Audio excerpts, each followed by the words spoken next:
Babylon के राजा नबूकदनेस्सर के समय में दानियेल और उसके 3 मित्र शद्रक, मेशक और अबेदनगो यहूदी युवाओं में से चुने गए थे। उन्हें राजा के दरबार में सेवा के लिए तैयार किया जा रहा था। उनकी बुद्धिमानी और विश्वास के कारण वे राजा की नजरों में विशेष हो गए थे। एक दिन राजा नबूकदनेस्सर ने एक बड़ी सोने की मूर्ति बनवाई और यह आज्ञा दी कि जब बांसुरी, वीणा और अन्य वाद्य यंत्रों की ध्वनि सुनाई दे तो सभी लोग मूर्ति के सामने झुककर उसकी उपासना करें। जो कोई ऐसा नहीं करेगा उसे जलते हुए आग के कुंड में डाल दिया जाएगा। जब संगीत बजा तो सभी लोग मूर्ति के सामने झुक गए, लेकिन दानियेल के 3 मित्र शद्रक, मेशक और अबेदनगो मूर्ति के सामने नहीं झुके।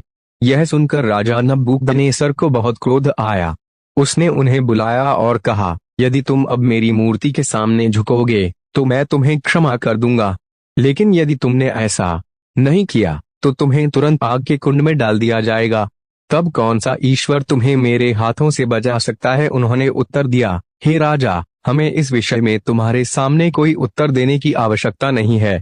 हमारा परमेश्वर जिसे हम पूजते हैं हमें आग के कुंड से बचा सकता है, और यदि वह ऐसा नहीं भी करता तब भी हम तुम्हारी मूर्ति के सामने नहीं झुकेंगे। यह सुनकर राजा का क्रोध और बढ़ गया।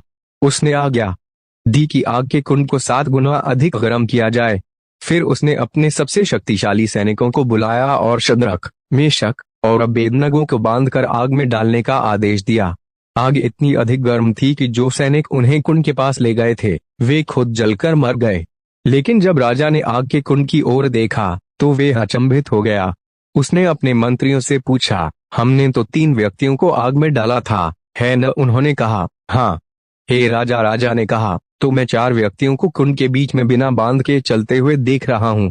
चौथा व्यक्ति किसी देवदूत के समान दिखता है। राजा ने कुंड के पास जाकर पुकारा, शद्रक, मेशक, अबेदनगो, जो परम प्रधान परमेश्वर के सेवक हो, बाहर आओ। वे कुंड से बाहर आए और सबने देखा कि उनके शरीर को आग से कोई हानि नहीं हुई थी। उनके बाल भी नहीं जले थे और उनके कपड़ों से आग की गंध भी नहीं आ रही थी। तब राजा नबूकदनेस्सर ने कहा, शद्रक, मेशक और अबेदनगो के परमेश्वर की महिमा हो। उन्होंने अपने दूत को भेजकर अपने सेवकों को बचाया, जिन्होंने मुझसे अधिक अपने परमेश्वर पर विश्वास किया।